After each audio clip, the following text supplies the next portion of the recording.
എന്തു വന്നാലും 4 ഷോ ദൃശ്യം 3 ഈ വീഡിയോ നിങ്ങളുടെ മുന്നിലേക്ക് സമർപ്പിക്കുമ്പോൾ ചെറിയൊരു കാര്യം പറയുകയാണ്.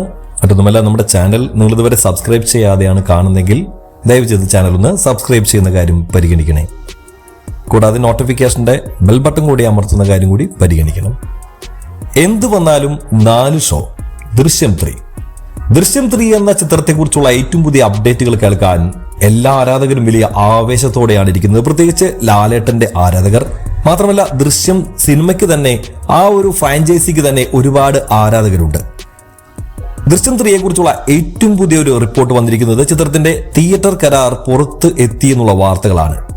എങ്ങനെയോ അത് ലീക്ക് ഔട്ടായി. പക്ഷേ ആ കാര്യങ്ങൾ കേൾക്കുമ്പോൾ വളരെ രസകരമായിട്ടുള്ള കാര്യങ്ങളുണ്ട്.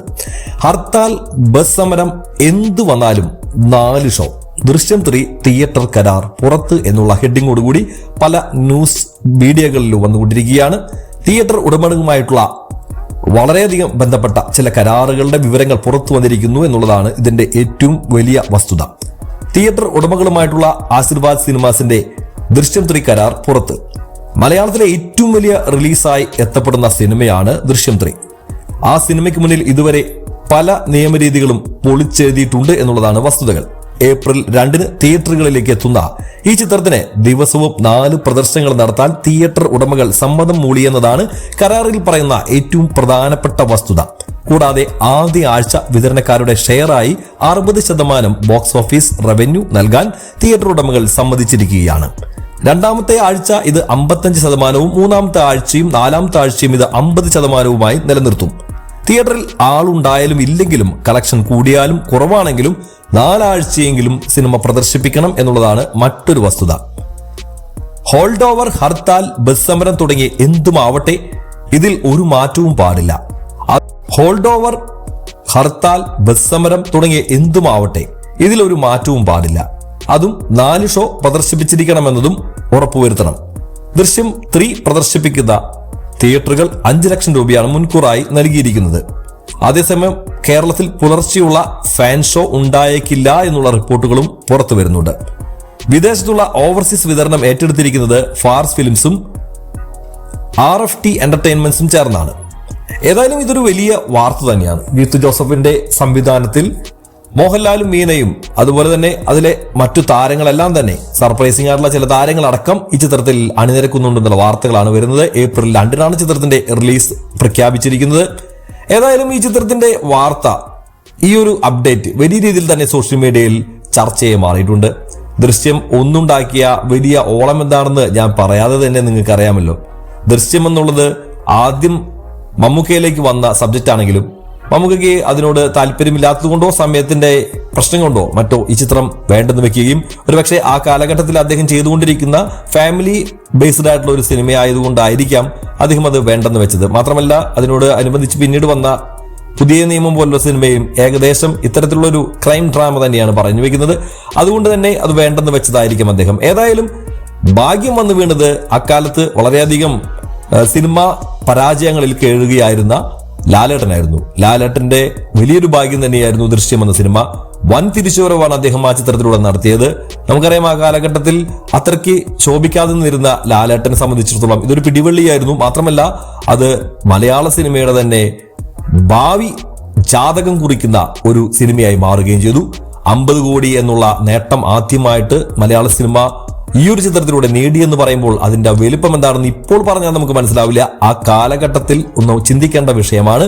പിന്നീട് പ്രേമം എന്ന സിനിമ അതിന്റെ റെക്കോർഡ് തകർക്കുന്നതിന്റെ അടുത്തെത്തിയെങ്കിലും ചിത്രത്തിന്റെ വ്യാജ പതിപ്പ് പുറത്തു വന്നത് അത് വലിയൊരു വിവാദമായി മാറിയതും, മാത്രമല്ല അതിന്റെ പിന്നിൽ ഉള്ള അണിയറ കളികളെ കുറിച്ചൊക്കെ, സിനിമാ മേഖലയിലുള്ള കളികളെ കുറിച്ചൊക്കെ പറഞ്ഞു വെച്ചിരുന്നു. അതൊക്കെ അവിടെ നിൽക്കട്ടെ.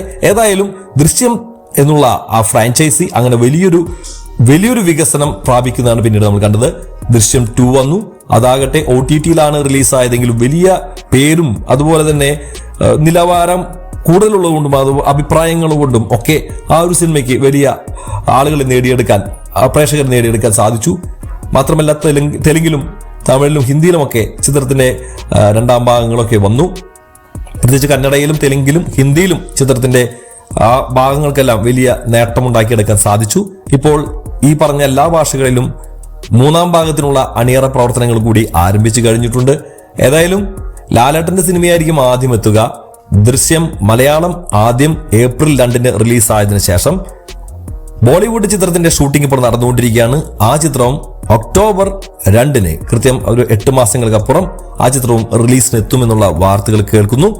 ഏതായാലും അത് വലിയ സന്തോഷം ജനിപ്പിക്കുന്ന ഒരു കാര്യമാണ്. ഒരു മലയാള സിനിമയ്ക്ക് ലോകവ്യാപകമായിട്ടുള്ള ഒരു ശ്രദ്ധ നേടിയെടുക്കാൻ സാധിക്കുകയും മാത്രമല്ല അത് കൊറിയൻ ഭാഷയിലേക്കടക്കം ചൈനീസ് ഭാഷയിലേക്കടക്കം ചിത്രം റിലീസ് ചെയ്യപ്പെടുന്ന അല്ലെങ്കിൽ അത്തരത്തിൽ പുതിയൊരു സിനിമ അവിടെ ഉണ്ടാക്കുന്നതിലേക്ക് വരെ ദൃശ്യം കാരണമായി എന്ന് പറയുമ്പോൾ അതൊരു വലിയ നേട്ടം തന്നെയാണ്. ജിത്തു ജോസഫ് എന്ന സംവിധായകനെ സംബന്ധിച്ചിടത്തോളം വേറൊരു സിനിമയെ കുറിച്ച് ചിന്തിക്കേണ്ട കാര്യമില്ല. ദൃശ്യം എന്നുള്ള ഒറ്റ സിനിമ മതി അദ്ദേഹത്തിന്റെ റേഞ്ച് മനസ്സിലാക്കാൻ. മെമ്മറീസ് ഒക്കെ എനിക്ക് ഇഷ്ടപ്പെട്ട സിനിമയാണ്. ദൃശ്യവും അതുപോലെ തന്നെ ഇഷ്ടപ്പെട്ട സിനിമയാണ്. അന്ന് തിയേറ്ററിൽ ഉണ്ടാക്കിയ ഓളം എന്താണെന്ന് നേരിട്ട് കണ്ട വ്യക്തിയാണ്.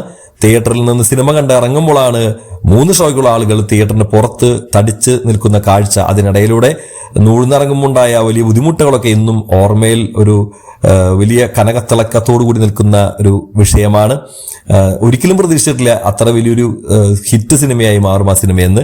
സാധാരണ ഫാമിലി ബേസ്ഡ് സിനിമ എന്ന് വിചാരിച്ച് കാണാൻ പോയതാണ് ഞങ്ങളൊക്കെ. പക്ഷെ അത് വലിയൊരു ചരിത്രത്തിന്റെ ഭാഗമായി മാറുകയായിരുന്നു. ഏതായാലും ഈ സിനിമ ആളുകൾക്ക് അന്ന് ഇഷ്ടപ്പെടുകയും ദൃശ്യം 3 എന്ന സിനിമ വരെ ഈ ചിത്രത്തിന്റെ കഥാഗതി എത്തിയിരിക്കുകയുമാണ്. എന്തായാലും ഏപ്രിൽ 2 സിനിമ വരട്ടെ. വരുമ്പോൾ നമുക്കറിയാം സിനിമ എന്താണ് ഏതാണെന്നൊക്കെ. അപ്പോൾ കൂടുതൽ വിശേഷങ്ങളുമായിട്ട് പുതിയ അപ്ഡേറ്റുകളുമായിട്ട് കിട്ടുന്ന വാർത്തകൾ നിങ്ങളുമായി പങ്കുവയ്ക്കും. എത്താം. മറ്റൊരു വീഡിയോ നമുക്ക് വീണ്ടും കാണാം. അതുവരെ എല്ലാവർക്കും ബൈ ബൈ.